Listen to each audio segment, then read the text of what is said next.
Can you talk about the cultural differences of, say, where you were leaving from in England, and obviously you talked a little bit about 10 years prior that there was a civil war explosion in Bangladesh, but specifically the ones that affected you the most as you're there, can you talk a little bit about those cultural clashes and differences that you had to adjust to on the fly, I would imagine?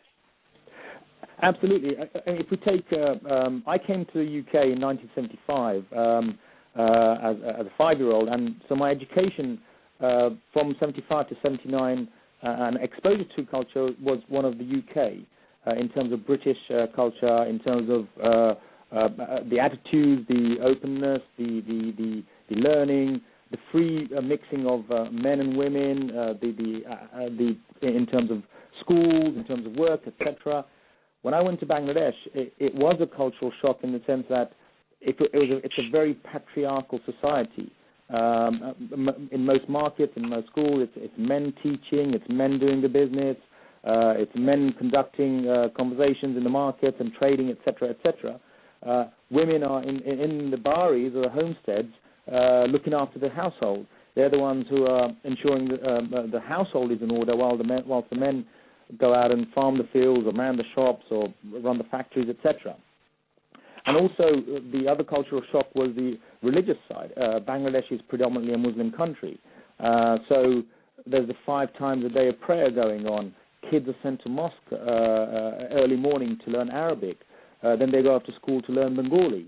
So here I was, having learned English, everything in English, maths, mathematics, science, etc., and then going back, having to learn Bengali and lessons in Bengali. So no English at all in Bengali. On top of that, spending 1 hour a day learning Arabic. So it was a cultural shock from a learning point of view and also interaction point of view. And also the biggest shock was the lack of electricity, the lack of water in terms of coming through a tap, the lack of windows in some of the buildings, the lack of roads, lack of telephones. For 11 months, the only contact I had with my parents was via telegram, and that would be sporadic or even a letter that would get to you in a month's time after you posted it. So those things were the most stark in terms of cultural and also modernity in terms of technological differences between the two countries. Without giving too much away, how long did you stay in Bangladesh? I was there from end of December 1979 to November November 1980. So about approximately 11 months. Let me ask you this. And guys, if you're tuning in, we are talking to author S.R. Alam.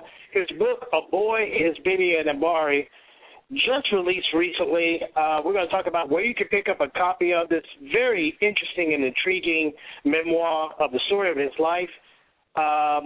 If you would, if there are some, I would imagine there had to be, what are some of the things that you learned in this 11 months in Bangladesh that make up who you are today, or at least give you a certain appreciation for certain things, whether it be cultural or appreciation of folks who have a lack thereof?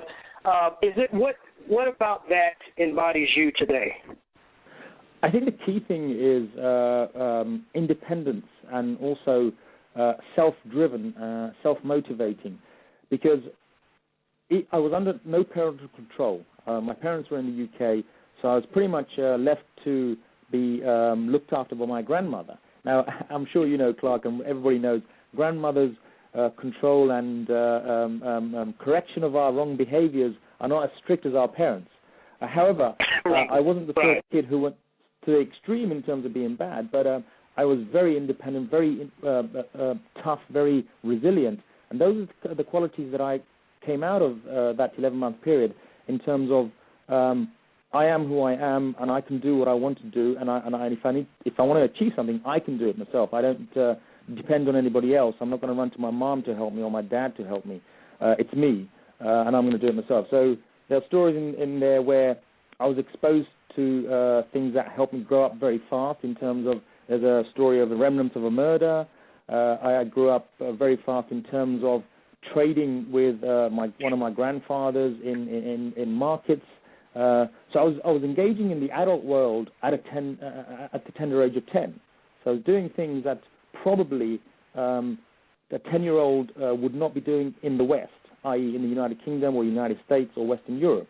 However, 10-year-olds in countries like Bangladesh, India, Africa, Pakistan, countries in Africa would be doing regularly because they had to grow up fast to be able to fend for their family, to be able to look after their parents, to be able to look after their siblings. So that's what I gained from that period in terms of growing up very fast and very mature. And I think my father realized that when I came back. He'd sent over a boy, and I came back a mini man, very independent, very strong-willed, very driven, and I think he appreciated that I did come back with those qualities. Wow, a great story. You know what? I can't wait to get my own personal copy signed from you. I look forward to reading the book in its entirety. I'm a voracious reader, and I'm sure I'm going to love your story. And I'll be sure to communicate with you my thoughts about it. For everybody who's intrigued now, and I'm sure anyone listening to this call, either live or in podcast, will be, let everyone know how they can pick up a copy of your book today.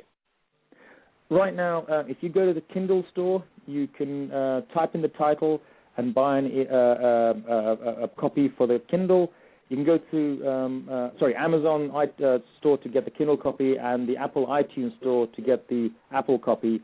The Barnes & Noble copies are going to be going onto their electronic version soon. In terms of a printed copy, if they go to my website, which is www. My first name, which is SHAH, and my last name ALAM.co.uk. My publishers can send a copy to the United States. In terms of official launch through the book trade and being available in the bookstores both in America and here, that's going to start in the new year. But you can go to my website and the Kindle store and the Apple iTunes store to get electronic copies. Excellent. Sean, thank you so much. It really means a lot to have you come on the show and to dial in and be a part of our journey, and we look forward to supporting you in the future. Excellent job, excellent book. Thank you so much for being a part of the show, sir. Thank you very much, Klarque. I'm honored, touched, and humbled by you allowing me onto your show, and I'll send a personal signed copy with Mr. Ellis J. Gainey III as he flies out back to Atlanta first thing tomorrow morning. Excellent. Well, that's if he makes it back. You know, Ellis is known for staying a bit longer than when people want him to go. So if you need help, just give me a call. I'll get him back. I will do. I'll get him on that painstakingly. Thank you very much, Klarque. All right. Hey, thank you so much. Hey, guys. Bye-bye. Shah Alam. Excellent interview. Get the book, A Boy is Vivian and Barry. It's available everywhere. Amazon.com, his website, Kindle, everywhere.